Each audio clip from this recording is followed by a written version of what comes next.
Bonjour, eh bien comme nous sommes en plein confinement, hier on a fait une petite conférence Zoom avec des pratiques yogi, tantra, mantra et autres. Et puis j'avais proposé 10 asanas, 10 postures de yoga qui aident en ces temps de confinement à booster le système immunitaire et à renforcer les poumons, la cage thoracique, la respiration. Je pensais l'enregistrer, le mettre en ligne tel quel. La qualité du Zoom est vraiment terrible. Donc je préfère la réenregistrer simplement. Donc pour les choses très pratiques, il y aura un lien. Pour les choses plus théoriques, le lien avec l'Ayurveda, le lien avec les doshas, le lien avec... voilà, il y aura un lien pour ceux que ça intéresse. Là dans cette vidéo, je vais rester principalement sur les 10 pratiques, les 10 asanas, avec cette idée que le yoga est toujours bon pour la santé. Maintenant c'est quelque chose qui est reconnu. Il est toujours bon pour la santé.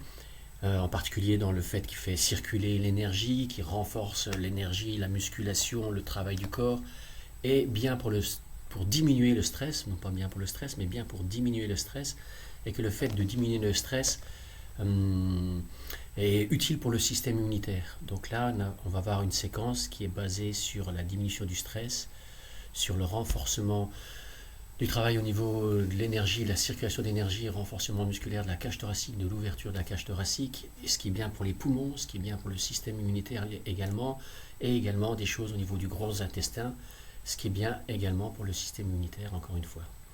Donc bien sûr, ce n'est pas un remplacement de la médecine, mais c'est mieux qu'une médecine préventive, c'est quelque chose qui est de l'ordre de l'harmonie et de la santé, et donc que vous pouvez faire régulièrement, facilement. Je fais exprès que la séquence soit courte, il n'y a que 10 asanas.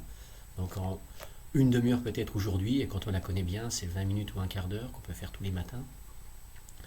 Voilà, on peut bien sûr la compléter par d'autres choses avant. Après, ceux qui connaissent, c'est très bien de faire neti avant, le nettoyage du nez rituel. Ceux qui connaissent, c'est très bien de faire un karana, un enchaînement avant, pour monter en énergie, comme la salutation au soleil. Si vous ne connaissez pas tout ça, aucun problème, on peut garder que la petite séquence. Ce qu'on va garder aussi, c'est Ujjayin. Ujjayin, c'est ce qu'on appelle la victoire du souffle. Dans les pranayamas, c'est le fait de rentrer un tout petit peu le menton, ou plutôt même d'étirer un petit peu la nuque, pour mettre en place un frein au niveau de la glotte. Donc Ujjayin, la victoire du souffle. Si je le fais de façon sonore, en exagérant un peu, ça donne...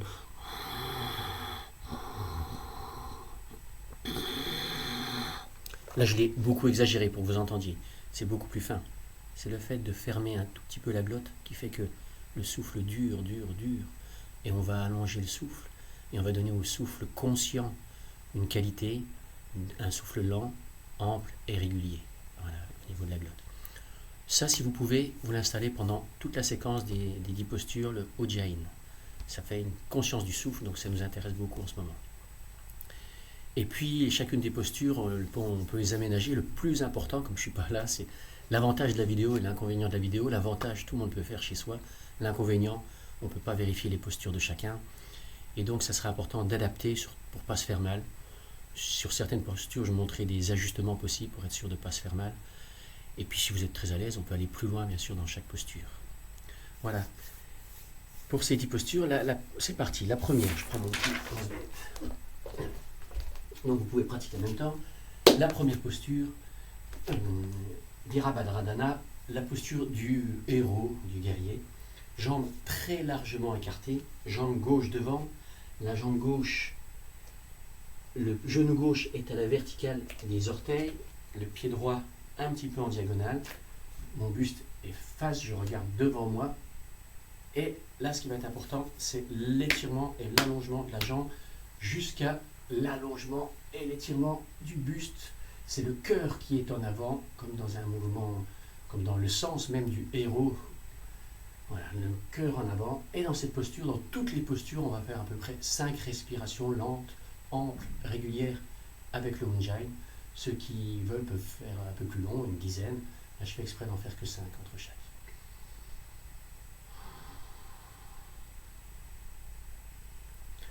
Et puis, même chose avec l'autre jambe. Je vais faire exprès moi de changer de côté. Vous pouvez le faire. Normalement, on le fait diriger vers l'est. Moi, je fais exprès de changer de côté pour que vous voyez un peu mieux. genou droit à la verticale, tout est aligné, ouverture thoracique maximale. On garde dans cette version les bras en arrière pour que ce soit l'ouverture thoracique plutôt que de monter les bras. Et on installe une respiration lente, ample, régulière. 5 respirations avec le Ujjayi.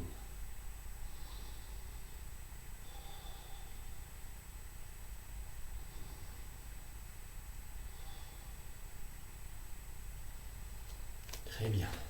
Premier mouvement. Le deuxième, Adho Mukha, chien tête en bas. Je vais un peu comme à 4 pattes, un écartement assez important pour faire un bon angle droit, un peu plus que l'angle droit entre les bras, le buste et les jambes. Et à nouveau, ce qui va être intéressant pour nous, c'est de descendre comme si on mettait un poids entre les omoplates pour ouvrir la cage thoracique vers le sol et de monter le sacrum vers le ciel. Je suis dans cette version sur la pointe des pieds. Sacrum vers le sol, sur la pointe des pieds, et je ne laisse pas le dos s'arrondir, au contraire, je descends le thorax. Ça demande du dynamisme, ça réveille l'énergie, ça réveille tapas, ça demande tapas, l'énergie, volonté, enthousiasme à la pratique, dont on a besoin en ce printemps, un printemps confiné où on ne peut pas autant aller dehors, alors on va réveiller tapas pour enlever un petit peu les excès de kapha, de l'inertie de l'hiver, de l'inertie du confinement. 5 respirations, et puis le même en descendant un petit peu, cette fois-ci les talons vers le sol, et en descendant les talons vers le sol, je sens que ça étire un petit peu différemment les zones dans le dos, dans les jambes, toujours avec l'objectif de descendre le thorax vers le sol, sacrum vers le ciel. 5 respirations à nouveau.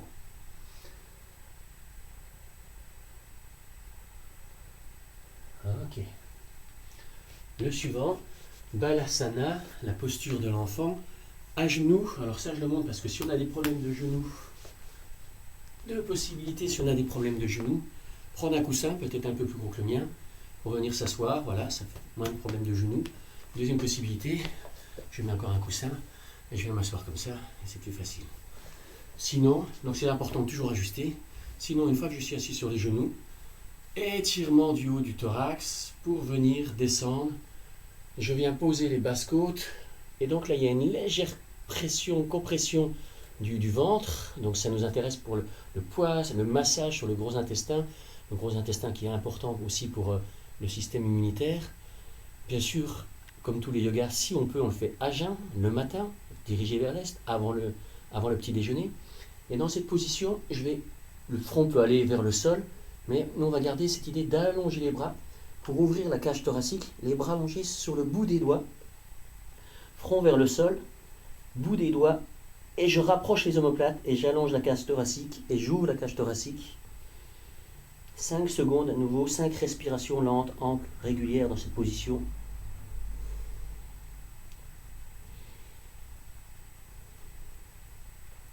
Ce même alasana, cette même posture de l'enfant peut se faire de façon dynamique, doigts croisés, et on va faire le mouvement de descendre.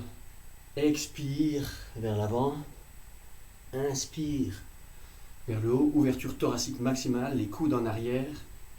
Et là, c'est un vrai massage de tout le ventre. Ventre vide, expire en descendant, inspire en remontant. 5 complets. Je n'ai pas bien compté, on va dire que c'est le dernier.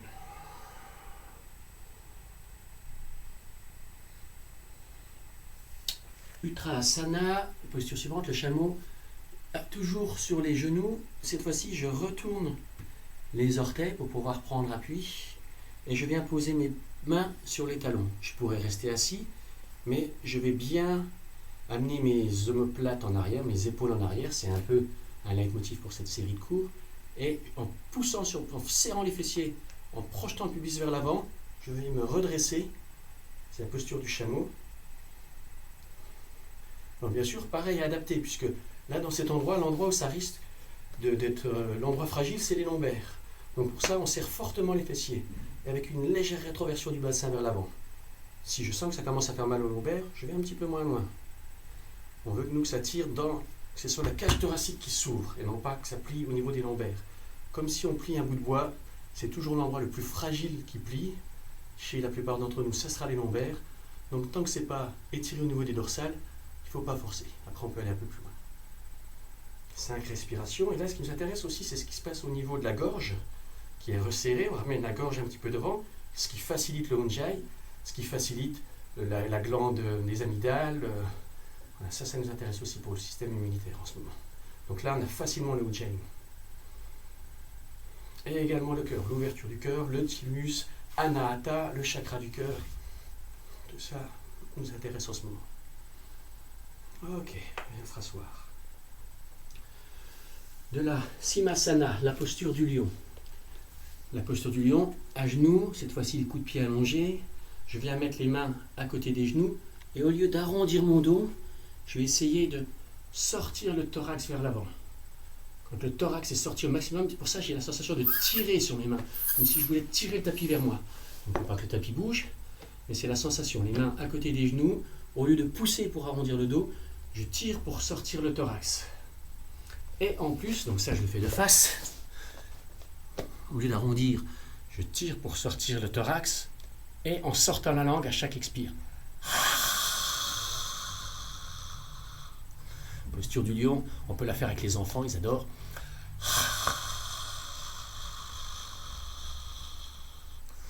C'est ce qu'on appelle une purifiante, on souffle souvent, on expire par le nez, souvent en yoga, sauf de temps en temps, comme dans cette posture, sauf dans certains pranayama, où on souhaite faire une purifiante, il y a plus d'air, il y a plus de choses qui sortent, là on élimine. Il y a tout un travail qui se fait avec la langue, on peut gratter la langue tous les jours, on peut boire de l'huile de sésame, on peut faire plein de choses pour nettoyer cette zone également.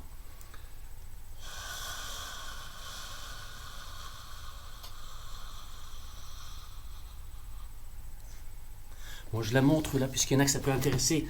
Il y a à la fois toujours la possibilité d'aller moins loin dans la posture ou d'aller plus loin. Celle-là, elle est très jolie aussi quand elle est faite en lotus, donc ça concerne un peu moins de monde, mais elle est très jolie aussi quand on peut la faire en lotus. Ceux qui ont la possibilité de lotus, n'hésitez pas. Voilà, sinon la version à genoux est très bien aussi. Posture suivante.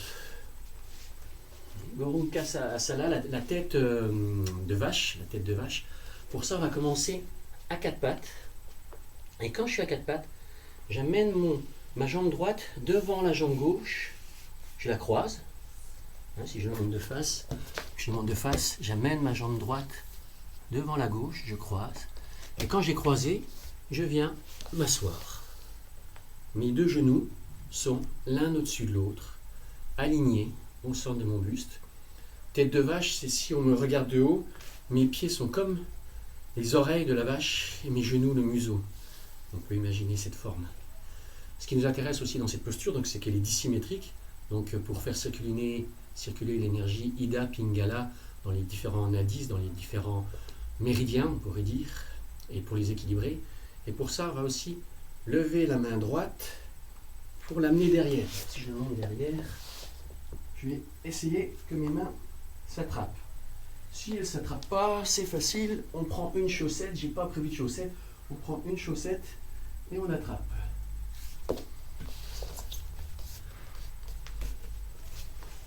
Voilà, je reprends avec vous quelques instants. 5 respirations, ouverture thoracique, dos droit, complètement dissymétrique. L'énergie circule d'abord dans l'ascension du côté droit, Pingala. 5 respirations lentes, amples, régulières. Avant de changer, ça voudra dire depuis le 4 pattes, amener la jambe gauche devant pour venir s'asseoir. Je fais exprès de profil maintenant. Amener depuis les 4 pattes, amener la jambe gauche devant et venir m'asseoir. Les deux genoux viennent en face. Cette fois-ci, c'est ma main gauche qui est soulevée, le méridien Ida. J'attrape les mains dans le dos et je retrouve une verticalité pour installer les 5 respirations.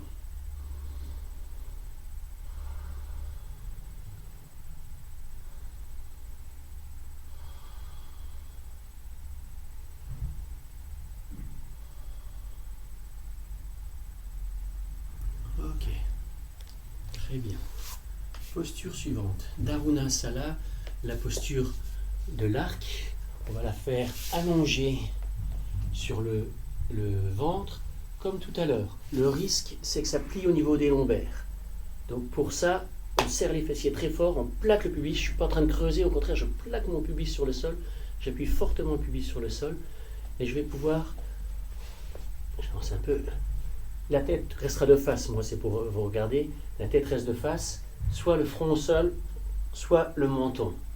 Et puis je viens retourner les orteils et attraper mon pied gauche, coup de pied gauche, pour simplement étirer la jambe vers le ciel. Le regard est de face, la jambe gauche monte vers le ciel. Et je respire. Les épaules en arrière. Là, il y a une contraction abdominale à nouveau qui nous intéresse. Un brassage de tout ce qui se passe, gros intestin, qui nous intéresse pour stimuler le système immunitaire également.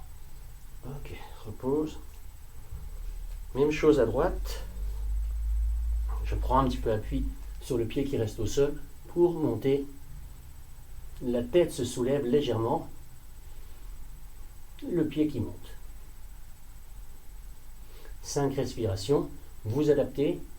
Là, j'ai du mal à parler, l'abdomen est compressé. Ok. Le suivant, c'est avec les 2 pieds, c'est celui-là, le Dharmasana. Avant, c'était une préparation. Cette fois-ci, les 2 jambes ensemble, de face, et je monte.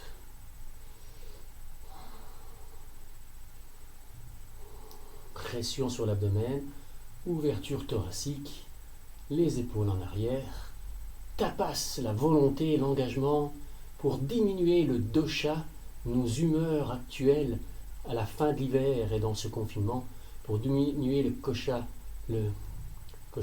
kapha, le dosha kapha, merci. Ok, et on relâche. Tout ça sera expliqué pour ceux que ça intéresse, les doshas, dans le petit texte qui est joint en dessous de la vidéo. Le suivant, on peut rester allongé, pardon. Bhujangasana, le cobra. Donc de la même façon, pubis bien plaqué au sol, fessiers serrés. Cette fois-ci, les jambes sont largement écartées, légèrement écartées, à peu près la largeur du tapis, si vous avez un tapis de yoga. Les mains poussent à la hauteur des tempes pour pouvoir prendre appui. Donc je vérifie que mon pubis appuie bien sur le sol et je me prépare sur une inspiration à tirer mes mains. Elles ne vont pas bouger, hein, c'est pour montrer tirer. Si je pousse, mon dos s'arrondit. C'est absolument l'inverse de ce que je veux faire. Alors que si je tire, mon dos se creuse et c'est le thorax qui est projeté en avant. La tête ne va pas être relevée trop pour ne pas être cassée. La tête reste dans l'alignement du dos. Si je suis à l'aise, si ça ne lève pas beaucoup, c'est déjà très bien. Si ça lève beaucoup, mes coudes peuvent se soulever un peu. Et là, on installe 5 respirations. Vérifiez bien les fessiers serrés, le pubis plaqué au sol, pour pas que ce soit les lombaires qui prennent. C'est au niveau des dorsaux, entre les omoplates, que ça s'ouvre vers l'avant, que le cœur, que le thymus, que Anahata sont stimulés fortement, énergétisés, mis en mouvement, pour renforcer la respiration. Et tel un cobra qui se redresse. La colonne vertébrale se redresse. Ok. Puis, on va pouvoir passer dans Matsyendrasana, le poisson, qui insiste bien sur la respiration. Les jambes, cette fois-ci, allongées sur le dos. Les jambes écartées à nouveau, largeur du tapis. On va déjà faire la respiration. Alors pour ça, on va passer les mains en dessous les fesses. Les paumes de main seront vers le sol. Les pouces peuvent être crochetés ou pas. Paumes de main vers le sol. Et je viens m'asseoir sur les poignets, en gros. Et je ramène bien les épaules vers l'intérieur. Ramène bien les épaules vers l'intérieur. Les jambes sont allongées. Voilà. Et là, on va installer une respiration d'abord. C'est la préparation à Matsyendrasana. La respiration se fait inspire thoracique, ouverture du thorax. J'exagère un peu. Expire, légère rétroversion du bassin. Je rentre l'abdomen. Légère rétroversion du bassin. Inspire thoracique. Expire abdominal, rétroversion du bassin. Je rentre l'abdomen. Si je l'exagère, ce mouvement, il fait un peu comme la danse d'un dauphin, le mouvement, la nage d'un dauphin. Ça donne, si je l'exagère, ça donne inspire thoracique, expire abdominal. C'est beaucoup moins visible, hein, c'est là juste pour que ça soit visible. Dès que vous avez trouvé ce mouvement, on va le faire un petit peu différemment. Je suis obligé d'enlever le cheval.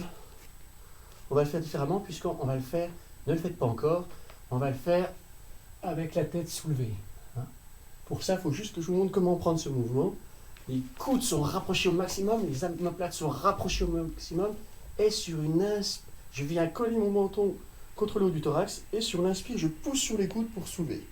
Quand je suis soulevé, je garde cette position, et je mets la tête en arrière. Si j'ai les cervicales fragiles, je reste dans le premier niveau. Sinon, je fais cette chose-là, mais je ne remets pas beaucoup de poids, ou presque pas de poids, sur la fontanelle. Et là, j'installe la même respiration que tout à l'heure. De même, cette posture peut être prise en lotus pour ceux qui ont facilement accès au lotus. 5 respirations dans cette position. Si c'est trop dur, on arrête avant. Faire attention au cervical.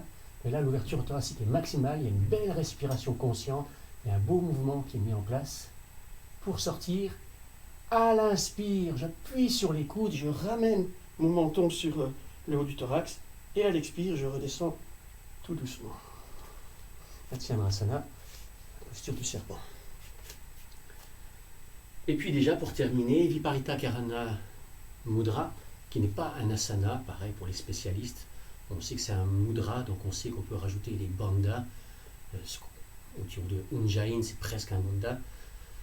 Et on peut rajouter la contraction anus sexe périnée, ceux qui connaissent. Voilà. Je ne vais pas rentrer dans ce détail aujourd'hui. Ceux qui connaissent, rajouter les 3 bandhas. Comment on va prendre cette posture inversée et pourquoi une posture inversée? Les postures inversées sont toujours une occasion d'un changement de paradigme. Moi j'aime bien rappeler dans le cercle des poètes disparus, quand il fait monter tout le monde sur les tables, c'est un changement de paradigme, c'est une autre vision. Mais là ça fait la même chose, toutes les postures inversées sont toujours un changement de paradigme. Physiologiquement, c'est très intéressant aussi pour la circulation sanguine, la circulation de la lymphe, voilà, à condition qu'on n'ait pas de problème d'anévrisme ou des choses comme ça au niveau de la circulation du sang dans la tête. Pour prendre la posture, je mets les mains le long du corps, j'ai les genoux pliés. À l'inspire, je viens amener mon menton contre le thorax et je profite pour faire une petite... Je bascule en arrière, comme si j'allais faire une roulade arrière. À nouveau, les enfants sont nos maîtres pour ce genre de pratique. Et je viens poser les fesses, les hanches sur les mains qui sont là, en panier pour les recevoir. Dans cette position, je peux allonger les jambes pour avoir les orteils à la verticale du visage. Dans cette position également, vous sentirez tout de suite la nuque qui est automatiquement dans une position qui facilite le Ujjayi, la victoire du souffle, le souffle avec le frein au niveau de la glotte, une conscience du souffle, d'un souffle qui peut s'allonger naturellement, devenir plus ample et s'allonger, la qualité du souffle. Je peux rester dans cette position. Pour certains, si c'est difficile, à nouveau, je leur montre, le simple fait de mettre un coussin fait que c'est une posture inversée, puisque mon nombril est au-dessus de mon palais. Donc il y a plein d'inversions qui se font dans le métabolisme, au niveau du cœur, au niveau de la lymphe. Donc si j'ai des difficultés, ça c'est déjà Viparita Karani Mudra. C'est la version la plus simplifiée. Sinon, voilà, n'hésitez pas à faire cette version. Quand j'ai fait mes 5 ou 10 respirations, pour la descente, je plie les genoux, les mains bien au sol pour contrôler la descente, et je contrôle vertèbre après vertèbre la descente. Voilà déjà nos 10 postures qui se font, je ne vais pas regarder, en 20 minutes, en une demi-heure, en un quart d'heure. On peut faire ça tous les matins pour, en ce moment, fin d'hiver, diminuer le dosha kapha, il y a vita, pata, vita, pitta, vata, pitta, kapha. On va diminuer le dosha kapha, donc l'inertie, l'hiver, la lourdeur, l'immobilité. Voilà, toutes ces choses-là qui sont normales et naturelles à certains moments en nous, qui sont accentuées pendant l'hiver, qui sont accentuées pendant le confinement. C'est le moment de remettre autre chose. Donc un yoga un tout petit peu dynamique qui peut se faire avant ou après avec un enchaînement. N'hésitez pas. Il y aura quelques informations complémentaires en dessous de la vidéo. Et si vous avez des questions, et dans tous les cas, la pratique, pour ceux qui veulent, la pratique, un quart d'heure tous les matins.